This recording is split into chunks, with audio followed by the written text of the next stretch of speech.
जय हिंद दोस्तों, मैं प्रेम नैनीवाल और आज हम शुरू करने जा रहे हैं 10th क्लास की साइंस। दोस्तों साइंस में भी फिजिक्स जो है वो मैं करवाने वाला हूं और जो नौवा चैप्टर है यानी प्रकाश लाइट उसको हम खत्म कर चुके हैं और उसके बाद जो 10वां चैप्टर है विद्युत धारा वो भी हो गया है और आज हम करने जा रहे हैं अपना 11वां चैप्टर यानी कार्य, ऊर्जा और शक्ति। दोस्तों एग्जाम में यानी बोर्ड में ये 7 नंबर का है, आप ध्यान रखें। तो इसे हम स्टार्ट कर रहे हैं।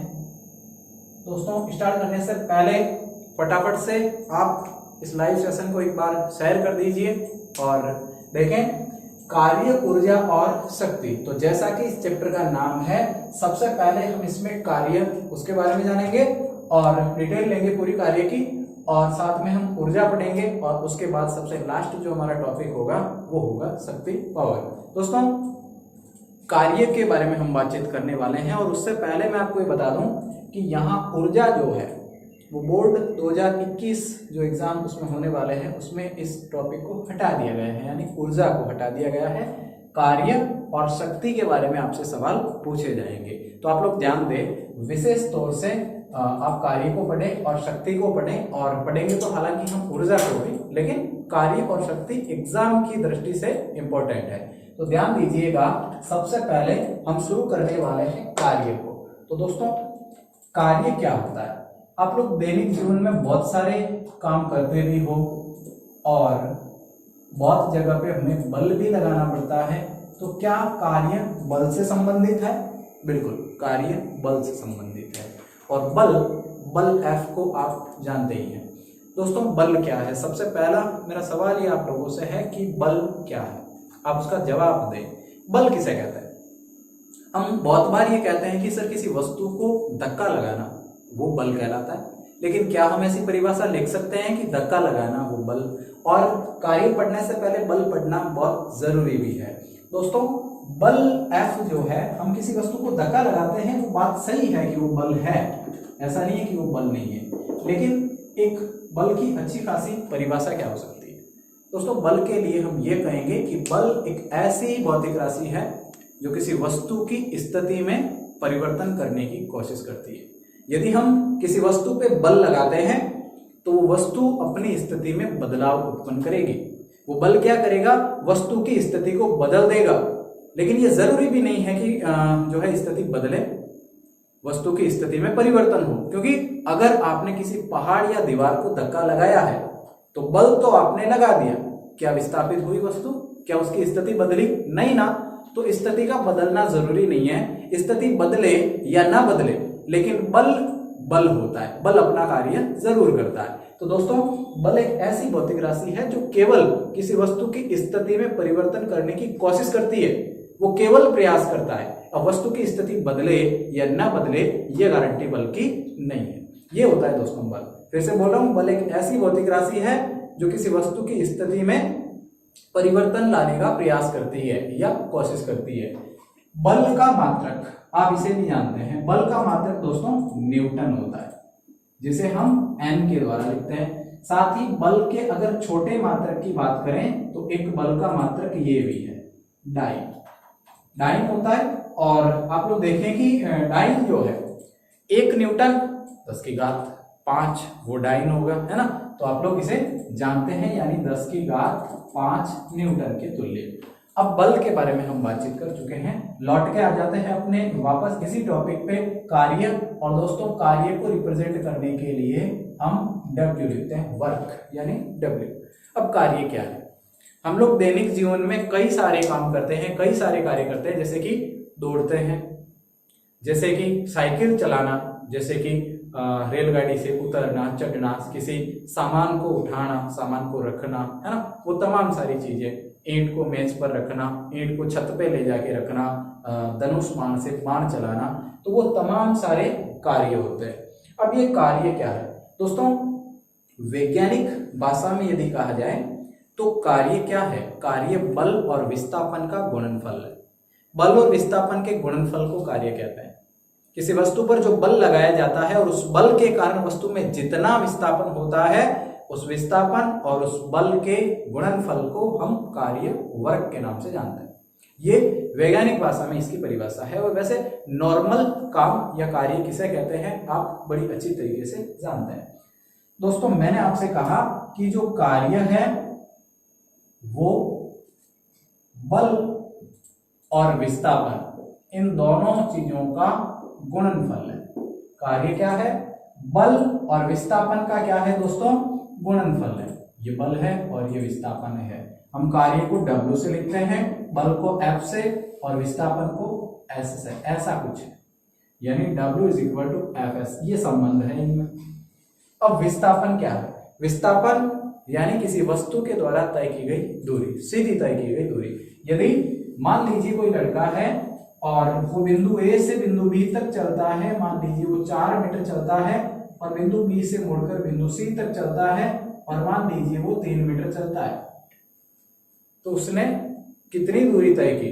यहाँ पर कुल दूरी अगर आपसे पूछें कि कुल दूरी क्या है, तो आप कहेंगे कि 4 और 3 कितना चला? 7 मीटर। लेकिन यदि आपसे पूछा जाए कि इसके द्वारा तय विस्थापन कितना है, तो आप कहेंगे कि विस्थापन का मतलब प्रारंभिक बिंदु जहां से वो प्रारंभ हुआ और अंतिम बिंदु जहां पे जाकर वो रुका, उनके बीच की सीधी दूरी या उनके बीच की सरल रेखीय दूरी, और इसे कहा जाता है कि उसके द्वारा तय विस्थापन। कहने का मतलब ये हुआ कि प्रारंभिक बिंदु व अंतिम बिंदु के बीच की सरल रेखीय दूरी को विस्थापन कहा जाता है। किसी भी व्यक्ति के द्वारा, किसी प्रेक्षक के द्वारा, किसी गाड़ी के द्वारा तय की गई जो कुल दूरी है, उसमें आप लोग देखेंगे प्रारंभिक बिंदु और अंतिम बिंदु के बीच की दूरी, वो उसका टोटल विस्थापन है असल मायने में। अब देखो दोस्तों, यहाँ पर 4 और 3, वैसे 4 और 3 आप पाइथागोरस प्रमेय से कर लेंगे, 4 का स्क्वायर प्लस 3 का स्क्वायर = विस्थापन का स्क्वायर होगा। तो इस तरीके से विस्थापन को निकाला जा सकता है। बस ये मैंने कुछ कॉमन टॉपिक आपको बताए जो अक्सर हमारे काम के होते हैं, और बस इसी से मिलकर बना है कार्य। दोस्तों विस्थापन कहें, लंबाई कहें, दूरी कहें, ऊंचाई कहें, चौड़ाई कहें, तो ये सब एक प्रकार से दूरियां हैं, है ना। और दूरी का मात्रक मीटर होता है, और इस तरीके से हम ये कह सकते हैं कि कार्य बल इंटू विस्थापन है, इसका मात्रक न्यूटन और इसका विस्थापन का मात्रक मीटर, तो न्यूटन इंटू मीटर यही कार्य का मात्रक होगा। तो सबसे पहले मैंने बातचीत की कार्य के बारे में, और ये कहा कि किसी वस्तु पर लगाया गया, किसी वस्तु पर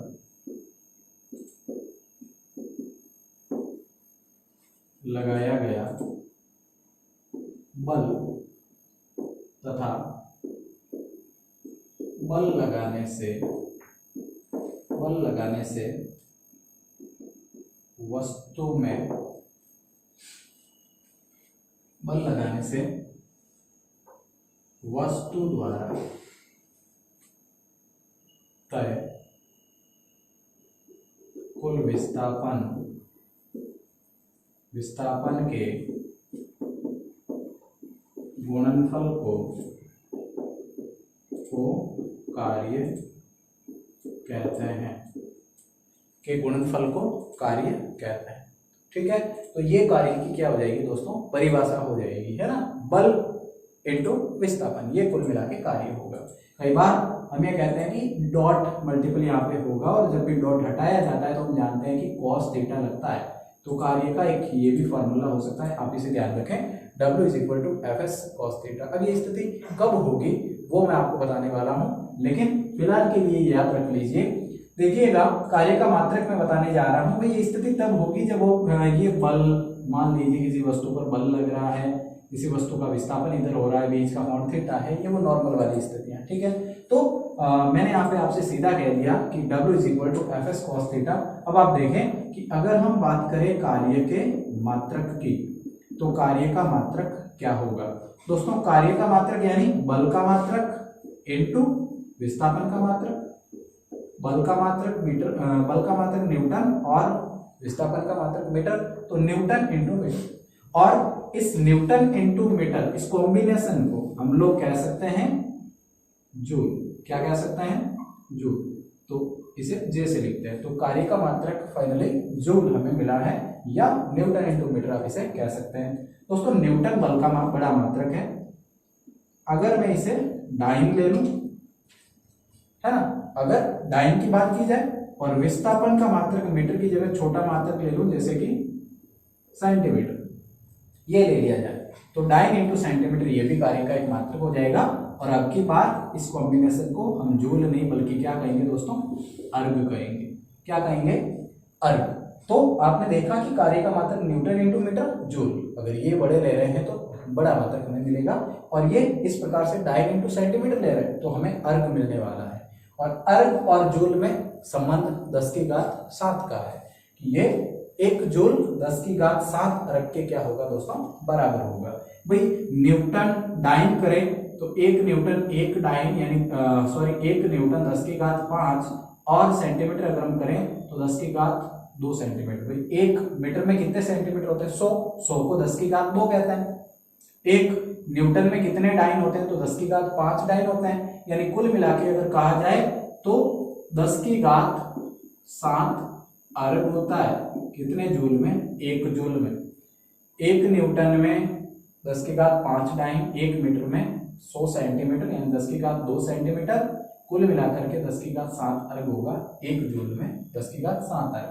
तो आप इन मात्रकों को ध्यान रखें, लेकिन मेन रूप से अगर देखा जाए तो ज्यादातर काम में आने वाला जो मात्रक है वो मात्रक है जूल, इसलिए आप कार्य का मात्रक जूल याद रखिए।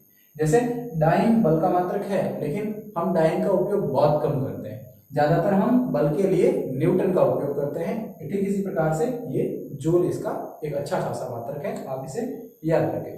दोस्तों कार्य के लिए हमने मात्रक सीखा है, और कार्य के लिए मैंने आपसे कहा है कि बल इंटू विस्थापन। अब कार्य की कुछ स्थितियां हो सकती है, कुछ स्थितियां कैसे, कई बार ये होता है कि हम किसी और दिशा में बल लगा रहे हैं और वस्तु और दिशा में विस्थापित हो रही है। जैसे यदि आप किसी वस्तु को धक्का लगा रहे हैं, किसी वस्तु पर बल लगा रहे हैं, हमें पता है कि बल और विस्थापन का कॉम्बिनेशन ही कार्य है और उनका गुणनफल ही कार्य है। आपने किसी वस्तु पर बल लगाया इस दिशा में, और यदि वस्तु इसी दिशा में विस्थापित हुई, ऐसे धक्का लगाया और ऐसे ही वस्तु विस्थापित हो गई, तो यहाँ पर आपके बल लगाने, आपके द्वारा लगाए गए बल की दिशा और वस्तु के द्वारा तय विस्थापन की दिशा, F की दिशा व S की दिशा क्या हुई दोस्तों, समान हुई।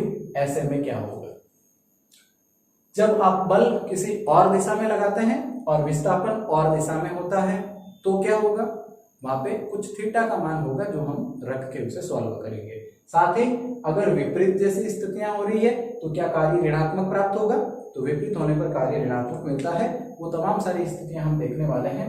उससे पहले आप इसका स्क्रीनशॉट ले लीजिए और साथ ही वीडियो को शेयर भी कर दीजिए आप लोग एक बार। सभी लोग आगे बढ़ते हैं और जानते हैं कि कार्य की कुछ विशेष स्थितियां क्या होगी। दोस्तों ध्यान दें, मैंने आपसे कहा है कि कार्य का जो फॉर्मूला है W = Fs cos थीटा। मैंने आपको कार्य का ये वाला फॉर्मूला बताया है अब तक, ठीक। अब देखें कि यदि कभी ऐसा हो, स्थिति नंबर 1 में यहाँ पे लिख रहा हूं विशेष स्थितियां, हेडिंग लगा ले आप, विशेष स्थितियां या भिन्न भिन्न जो स्थितियां हैं उनकी हम चर्चा कर रहे हैं। दोस्तों देखें, पहली स्थिति में आपसे कह रहा हूं कि यदि वस्तु पर लगाए गए बल एवं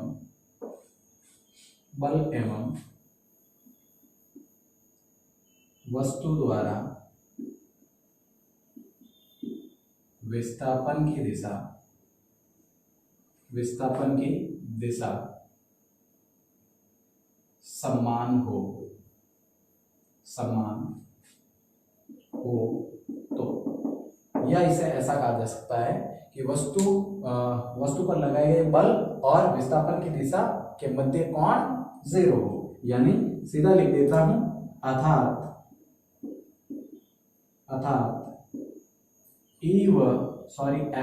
F व S की दिशा के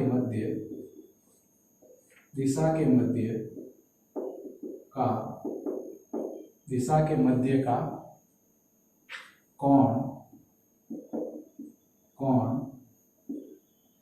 शून्य हो, दिशा के मध्य का कोण शून्य हो। कैसे आप लोग समझें कि ये कोई वस्तु पड़ी है, इस वस्तु पर लगाए गए बल की दिशा मान लीजिए ये है F की दिशा, और विस्थापन की दिशा भी यही है। वस्तु को ऐसे धक्का लगाते हैं तो ऐसे ही विस्थापित होती है विस्थापन की दिशा, यानी बल और विस्थापन की दिशा समान हो, बल और विस्थापन की दिशा समान हो। दिशा जब समान है, दोनों की यही दिशा है, तो दिशा के मध्य कोण कितना होगा भैया, कोण theta is equal to 0 degree. कहने का मतलब थीटा इज इक्वल टू क्या होगा, 0 डिग्री होगा। तो ऐसी स्थिति में अब आप देखें कोण 0 है, तो आप कार्य ज्ञात करें, तो कार्य हमें पता है कि एफ एस कॉस थीटा, और थीटा हमारे पास कितने डिग्री है दोस्तों, 0 डिग्री है। कॉस 0 का मान 1 होता है, तो आप लोग कॉस 0 का मान 1 रखेंगे तो मिलेगा एफ एस, यानी किया गया कार्य बल इंटू क्या होगा, विस्थापन होगा। अब आप देखें, यदि दोनों की दिशाओं के बीच कोण जो है वो कोण अगर 0 है तो cos 0, इस फॉर्मूले में cos थीटा 0 रखा गया, थीटा इज इक्वल टू 0 रखा गया, और cos 0 का मान हमें पता 1 होता है, और 1 को fs से मल्टीपल किया तो fs आया, यानी w is equal to fs। यदि दोनों समान दिशा में है तो कार्य का ये फॉर्मूला आप काम में लेंगे। बच्चों देखिएगा, दूसरी स्थिति में आपको बताने जा रहा हूं। दूसरी स्थिति क्या है कि यदि बल एम विस्थापन की दिशा, बल एवं विस्थापन की दिशा के मध्य कोण या दिशा क्या हो, ऐसे लिख दें आप, जैसा इसमें लिखा, विस्थापन की दिशा, बल एवं विस्थापन की दिशा लंबवत हो, परस्पर लंबवत हो, या फिर लिखें अर्थात बल व विस्थापन की दिशा के मध्य कोण 90 डिग्री हो। लंबवत हो मतलब कोण कितना हो दोस्तों, 90 डिग्री हो। तो जब कोण 90 डिग्री होगा तो क्या होगा, आप देखें कि किसी वस्तु पर लगाया गया बल जो है वो बल मान लीजिए ऐसे है, इस दिशा में है या फिर ऊपर है, और वस्तु के द्वारा विस्थापन इस दिशा में है। बल और विस्थापन की दिशा इस प्रकार से लंबवत है, उनके बीच का कोण कितने डिग्री है, 90 डिग्री है। बल और विस्थापन की दिशा के मध्य कोण 90 डिग्री है। तो ऐसी स्थिति में किया गया कार्य जो होगा वो एफ एस कॉस 90 डिग्री, और कॉस 90 का मान दोस्तों 0, इसलिए किया गया कार्य कितना प्राप्त होगा, 0 प्राप्त होगा। यानी जब भी लंबवत होगा, यानी एफ व एस बीच में कोण 90 डिग्री, तो आपको कार्य 0 मिलेगा, यानी W इज इक्वल टू 0 मिलेगा। ये दूसरी स्थिति। अब आप तीसरी स्थिति देखें, इसमें क्या होगा, यदि कोण 180 डिग्री हो, लिखें यदि बल एवं विस्थापन की दिशा के मध्य कोण कितना हो, कोण 180 डिग्री हो, तो ऐसी स्थिति में अर्थात दिशा परस्पर क्या हो, विपरीत हो, तो ये भी आप लिख दें, अर्थात दिशा परस्पर विपरीत हो, दिशा परस्पर विपरीत हो। तो ऐसे स्थिति में चित्र देखें आप, ये यहाँ पर कोई वस्तु पड़ी है और बल इस दिशा में लग रहा है और वस्तु पर विस्थापन इस दिशा में हो रहा है, तो ऐसी स्थिति में किया गया कार्य जो होगा, यानी कि W is equal to F S cos theta, F S cos theta और कॉस 180 डिग्री, और हमें पता है कॉस 180 डिग्री का मान -1 होता है, और इसलिए ये कार्य माइनस एफ एस आ जाएगा। यानी जब भी इनकी दिशा विपरीत हो तो किया गया कार्य जो होगा वो ऋणात्मक प्राप्त होगा। आप देखें कि कार्य धनात्मक कब होगा, जब दिशा समान हो, यानी एफ और एस की दिशा समान हो, और कार्य ऋणात्मक कब मिलेगा, जब इनकी दिशा परस्पर विपरीत हो, और कार्य शून्य कब मिलेगा, जब लंबवत हो, है ना, यानी कि एफ और एस की दिशा लंबवत हो। कभी भी लंबवत जो सामान है वो उठाने में किया गया कार्य शून्य होता भी है, कई बार ऐसी स्थितियां उत्पन्न भी होती है। जैसे कि आप लोग सोचेंगे कि बल अगर इस दिशा में लगाया जा रहा है तो वस्तु पर विस्थापन ये उल्टा उल्टा क्यों हो रहा है, ये इसलिए हो रहा है दोस्तों, देखिएगा छोटा बच्चा जब भी किसी छोटी गाड़ी को ऐसे धागे से बांध के वो चलाता है तो वो उसे ऊपर की ओर खींचता है। आप लोग ध्यान दें कि वो इसे ऊपर की ओर खींचता है, जबकि गाड़ी गति करती है फर्श पे, यानी वो इस दिशा में चलती है। कहने का मतलब विस्थापन इस दिशा में होता है, जबकि बच्चा बल लगा रहा होता है ऊपर की ओर, वो इसे तिरछा खींचता है। तो आप देखें कि इसमें एस की दिशा यानी विस्थापन की दिशा और बल की दिशा के बीच कुछ कोण बन रहा है, यानी कोण थीटा बन रहा है, और वही कोण काम में लेने वाले हैं एफ एस कॉस थीटा के रूप में। तो ये होगा यहाँ पर थीटा, और इसलिए हमें पता है कि कई बार बल किसी दिशा में लगाए जाने पर जो है कार्य उल्टी दिशा में या विस्थापन उल्टी दिशा में हमें मिलता है। तो ऐसी स्थिति में कार्य का मान फिर वहां पे चेंज हो जाता है, या विपरीत हो तो ऋणात्मक हो जाता है। तो इस तरीके से देखा हमने कि कार्य की ये विभिन्न स्थितियां हो सकती है। कहने का मतलब 3 स्थितियां हो सकती हैं। आप स्क्रीनशॉट लें। आगे देखें, एक स्थिति और बची है जो इनसे थोड़ी हटके है। यदि वस्तु को ऐसे फर्श पर गति नहीं करवाया जा रहा है या किसी कोण से नहीं, बल्कि वस्तु को गुरुत्वाकर्षण के विरुद्ध गति करवाया जा रहा है। कहने का मतलब यदि वस्तु को ऊपर की ओर फेंका जा रहा है, ऊपर की ओर फेंका जा रहा है दोस्तों। फर्श पर जब भी चलते हैं पृथ्वी पर इस रूप में, जब एक बिंदु से दूसरे बिंदु की ओर, तो हम उसे विस्थापन नाम देते हैं, यानी एस कहते हैं। लेकिन जमीन से जब ऊपर वस्तु को फेंका जाए तो वो दूरी मापने के लिए हम कहते हैं कि वो दूरी क्या है, ऊंचाई है, यानी हम एच का प्रयोग करते हैं। तो एक बात तो आप ध्यान रखें कि विस्थापन एस की जगह हम ऊंचाई एच लेने वाले हैं, ये ऊंचाई के रूप में होगा। अब यदि गुरुत्वाकर्षण के विरुद्ध वस्तु को गति करवाया जा रहा है, यदि वस्तु को ऊपर की ओर फेंका जा रहा है, तो ऐसी स्थिति में लिखें आप, यदि वस्तु को ऊपर फेंका जाता है, तो ऊपर या नीचे जब उसे फेंका जाता है तो क्या होगा। आप देखें कि इस रूप में भाई हमें पता है कि बल जो है, बल इज इक्वल टू क्या होता है, द्रव्यमान इंटू त्वरण, यानी F is equal to m है। ये फॉर्मूला आपने बहुत बार पढ़ा होगा। अब देखें कि A यहाँ पे क्या है दोस्तों, A यहाँ पे काम करता है त्वरण का, A यहाँ पे त्वरण है, और यदि वस्तु को ऊपर की ओर फेंका जा रहा है तो त्वरण कौन सा वाला काम में आने वाला है, जी काम में आने वाला है, जी जो कि पृथ्वी का गुरुत्वीय त्वरण जो कि 9.8 मीटर प्रति सेकंड स्क्वायर है। तो F is equal to mg है। अब यदि आप कार्य यहाँ पे निकालना चाह रहे हैं तो कार्य W बराबर Fs cos थीटा होगा। अब आप सोचें कि F जो है वो mg है, तो F की जगह ये मैंने क्या रखा, mg रखा, और S की जगह क्या है h, यानी अगर आप कोण किसी भी प्रकार का काम में नहीं ले रहे हैं, W इज इक्वल टू क्या कर रहे हैं, बल इंटू विस्थापन।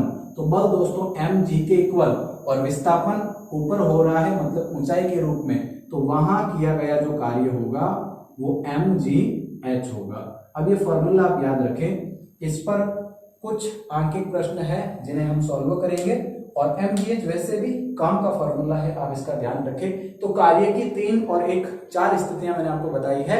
यदि गुरुत्वाकर्षण की बात हो रही है, यदि ऊपर या नीचे उसे फेंका जा रहा है, फेंकने में बल लगाया जा रहा है, तो वहां जो आपको कार्य करना पड़ेगा वो कार्य mgh के इक्वल होगा। g का मान 9.8 होगा, m वस्तु का द्रव्यमान है, और h यहाँ पर मुख्य रूप से ऊंचाई है। तो आप ये ध्यान रखें। तो दोस्तों आज के लिए इतना ही, मिलेंगे एक नए वीडियो में और नए टॉपिक के साथ। तब तक के लिए पढ़ते रहें, और यदि आपको वीडियो पसंद आ रहा है तो आप इसे लाइक कीजिए और ज़्यादा से ज़्यादा इसे शेयर भी कीजिए। Thank you.